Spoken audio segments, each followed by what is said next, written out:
नमस्कार किसान भाइयों, स्वागत है आप सबका एक बार फिर। किसान भाइयों, पश्चिमी उत्तर प्रदेश में जितनी भी गेहूं की बुआई करी जाती है वो थोड़ी सी लेट होती है।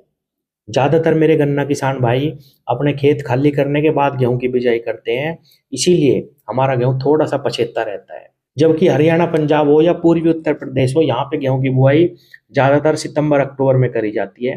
किसान साथियों, आप यकीन मानिए, ये जो पछेती बुआई करी जाती है इसमें थोड़ा सा खाद तो हमें ज़्यादा देना पड़ता है, थोड़ी सी स्प्रे वगैरह पे ज़्यादा ध्यान देना पड़ता है, लेकिन ये गेहूं अगेती फसल से भी ज़्यादा निकल जाता है।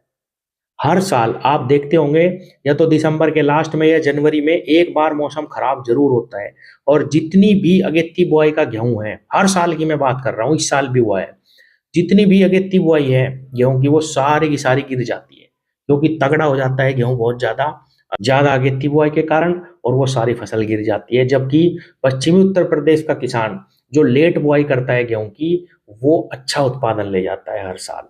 लेकिन किसान भाइयों, इस पछेती बुआई में अगर आप बालियां बनते समय थोड़ा सा ध्यान अपनी फसल पे दे ले, तो बहुत ही अच्छा, बहुत जबरदस्त उत्पादन हम इस पछेती फसल से ले सकते हैं। जो हमने नवंबर से लेके दिसंबर 15 तक बुआई करी है, उससे बहुत तगड़ा उत्पादन हम ले लेंगे। दो तीन बातें हैं बालियां बनते समय ये ध्यान रखनी। किसान भाइयों, सबसे पहला ध्यान हमें क्या करना अपनी गेहूं की पछेती फसल में एक अच्छे उत्पादन के लिए, वो है पानी। क्योंकि हमने लेट बुआई करी थी, और अब आप देख रहे होंगे फरवरी का लास्ट आ गया, अभी तो 17 तारीख है, अभी से ही एकदम से मौसम गर्म होना शुरू हो गया। तो आप अपने गेहूं की फसल में हल्की नमी बना के रखें।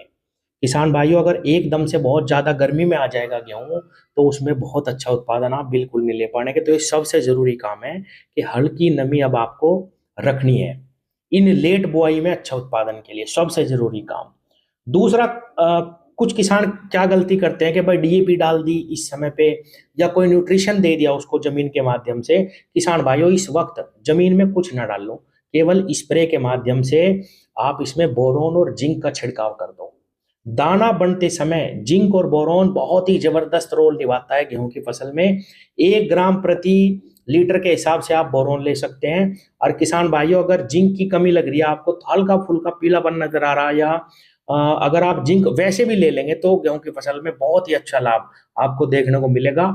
जिंक और बोरोन को एक साथ मिलाकर भी आप छिड़काव कर सकते हैं। जिंक सल्फेट का जो बैग आता है, 10 किलो का बैग आता है, उसको भी आप 5 ग्राम, सिर्फ 5 ग्राम प्रति लीटर वो मिला लो। उसमें सल्फर भी है, जिंक भी है, और बोरोन आप 1 लीटर प्रति ml मिला सकते हैं इसी में। ये दोनों तीनों चीज मिला के छिड़काव कर दो किसान भाइयों गेहूं की फसल में। बालियां बनते वक्त ये छिड़काव बहुत ही अच्छा लाभ आपको पहुंचाएगा। एक सवाल और भी कई किसान पूछ रहे थे कि बोरोन और जिंक के साथ हम अगर एनपीके मिला लें तो कैसा रहेगा। किसान भाइयों, बिल्कुल मिला सकते हैं। बोरोन भी मिल जाएगा और जिंक भी मिल जाएगा, और एनपीके का कोई भी ग्रेड आप मिला के स्प्रे कर सकते हैं, चाहे वो 19-19 हो, 052-34 हो। 1 किलो प्रति एकड़ आपको इस्तेमाल करना, 1 किलो प्रति एकड़ से ज्यादा इस्तेमाल नहीं करना। तो अगला जो सबसे महत्वपूर्ण काम है, क्योंकि गर्मी एकदम से बढ़ जाती है फरवरी के लास्ट में, और गेहूं की फसल पकती है मार्च के लास्ट तक जाके। हमने लेट बुआई करी है, दाना बनते समय अगर ज्यादा गर्मी में गेहूं आ जाएगा तो दिक्कत बन जाती है, यानी फंगस पनपने का भी खतरा गेहूं की फसल में हो जाता है। अगर बरसात हुई है अभी और एकदम से धूप निकलनी शुरू होगी, गर्मी पड़नी शुरू होगी, तो बहुत जल्दी फंगस गेहूं में लग जाती है। देखा होगा आपने, बालियां काली पड़ जाती है बरसात के बाद अगर धूप निकलती है। तो उसके लिए आप कोई भी हल्का फुल्का फंजीसाइड, कोई भी किसी भी अच्छी कंपनी का लेके इन्हीं के साथ छिड़काव में ले सकते हैं किसान भाइयों। उससे आपकी फसल में बिल्कुल भी फंगस नहीं लगेगी।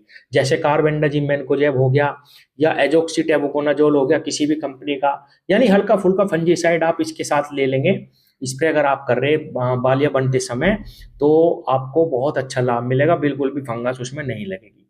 स्प्रे के माध्यम से ये देने से हमारी जो बालियां हैं वो अच्छी होंगी। फोटोसिंथेसिस गर्मी के कारण अगर घटता है किसी भी खेत में, यानी पीला पड़ना अगर गेहूं शुरू होता है, तो पानी की नमी बनाओ रखो, और उसमें जो है ऊपर से ये स्प्रे लगा दो, बोरोन जिंक सल्फेट। एक बात और बताना चाहूंगा किसान भाइयों, ये काम आपको बालियां बनने से पहले करना।